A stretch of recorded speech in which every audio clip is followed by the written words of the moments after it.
be able to stay home, brother. You will not be able to plug in, turn on, and cop out.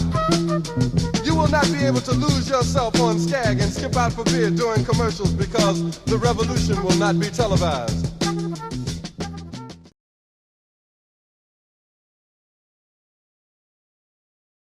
I'm Betty Washday. Hello, my relatives. Today is a good day. I was raised by a multitude of people, which of course included my parents. But that's the way we are. All my aunties, all my grandmas.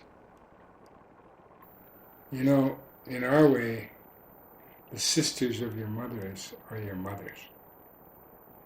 So they're considered all mothers. There's a host of things that are part of the matriarchal culture that require lengthy discussion, lengthy learning. One of the ancestors, because he's gone now, is Matthew King. By blood, he was really my grandfather, Indian way. But he always called me nephew.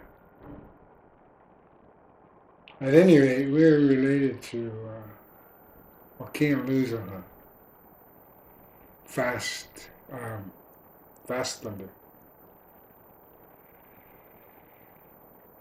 What we would sit and talk. He always had a theme, a constant theme. Natural law. Natural law. That's what's wrong with the world, of course. And we Indian people have tried to explain it to you ever since we met Columbus and saved him from his mutinous crew. And in fact brought them back to health because they were suffering from vitamin C deficiency. At any rate, natural law. By following natural laws, that's why we didn't have disease. And we did not have human sacrifice. That's a whole issue in itself.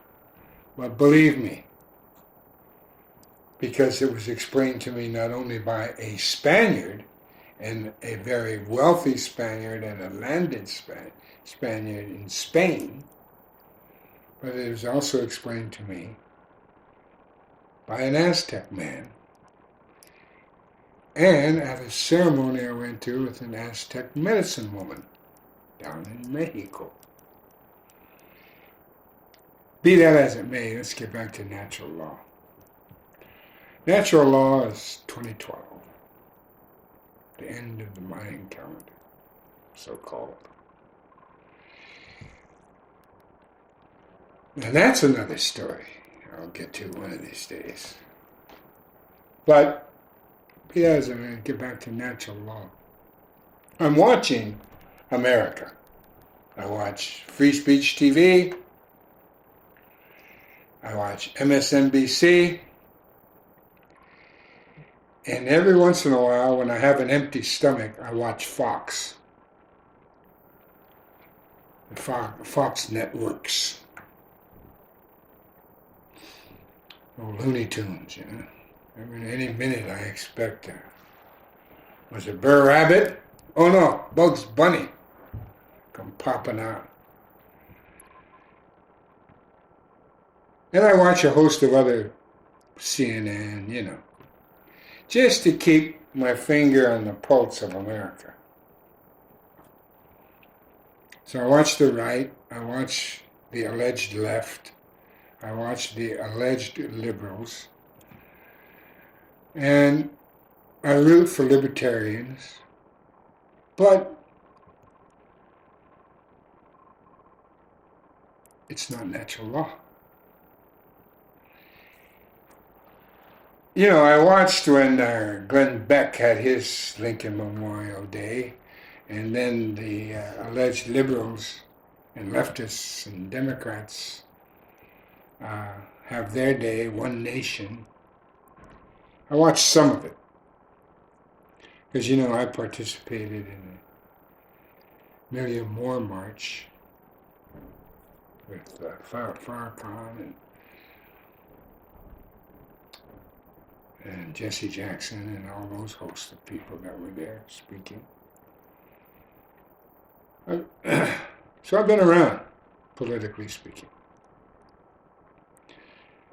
But no one ever addresses natural law. They keep doing the retread.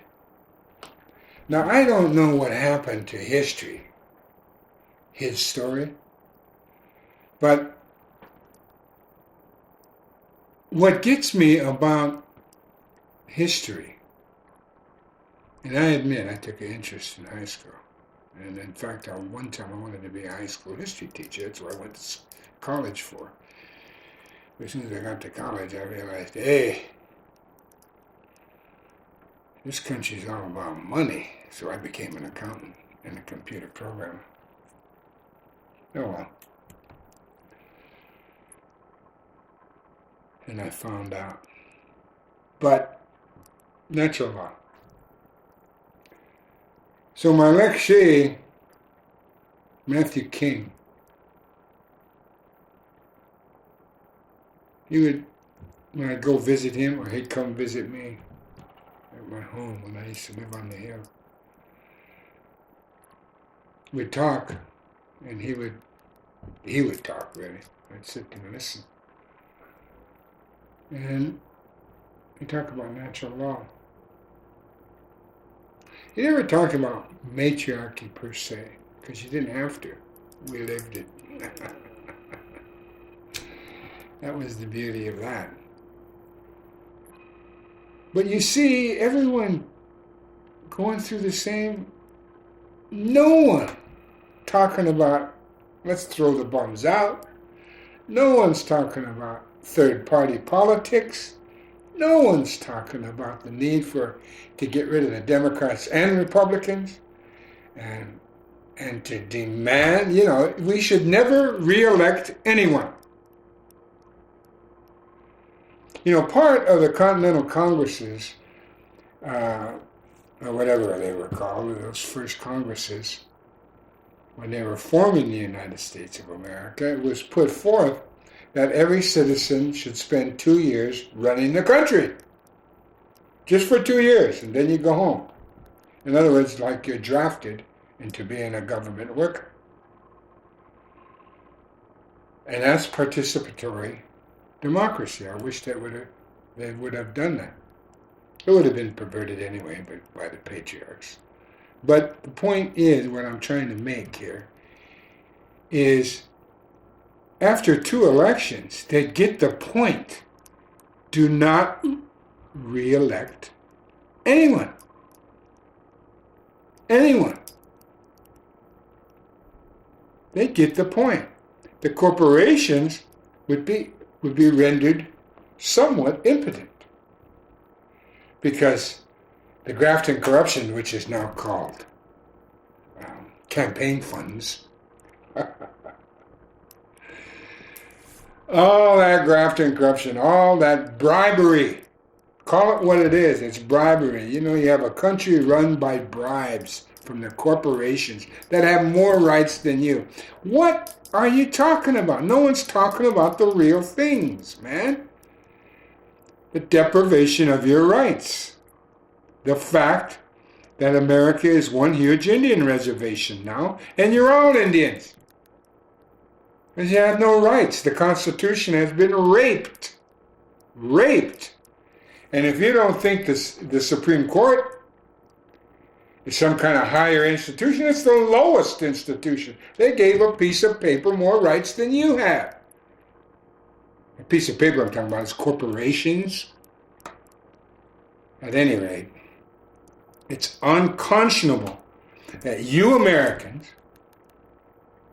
are the classic definition of what Einstein said. You know, you're the laughing stock of Europe and any other freedom-loving people around the world. You know, you had a third world election in 2000. You know, an overthrow of the government and the Constitution by the Supreme Court.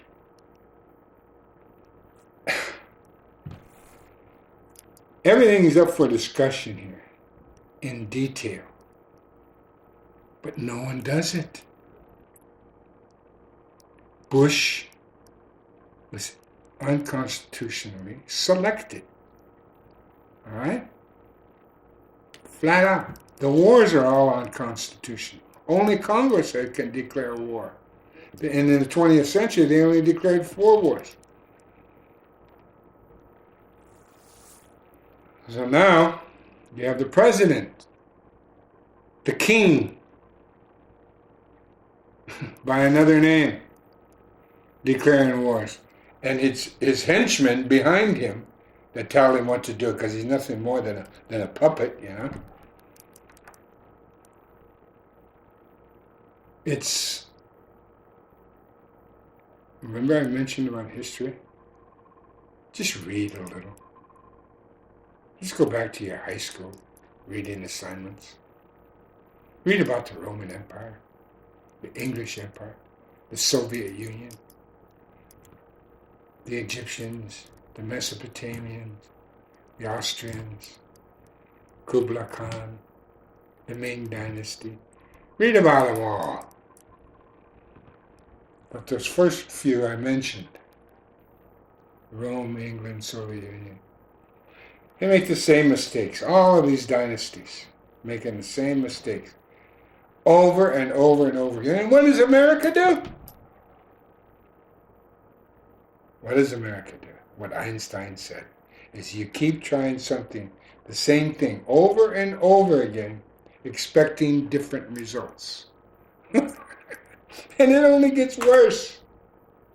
The Supreme Court gets worse, the Congress gets worse, and the corporations are laughing all the way to the bank.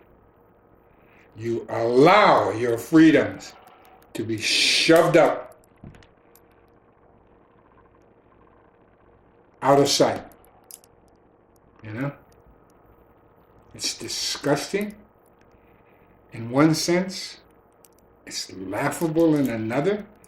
And what you ended up doing when you look at America and the American people, you just shake your head. They have political amnesia. You all have political amnesia. You don't want to talk about anything except call names.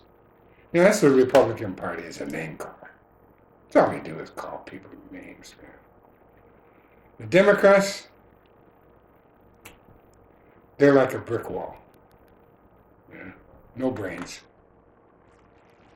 And you don't give a third party a chance. You don't even form it. I thought the Tea Party movement was great in the beginning. You really had some thinkers there. You really had some people who were constitutionalists. And it was going to move. And then what happens?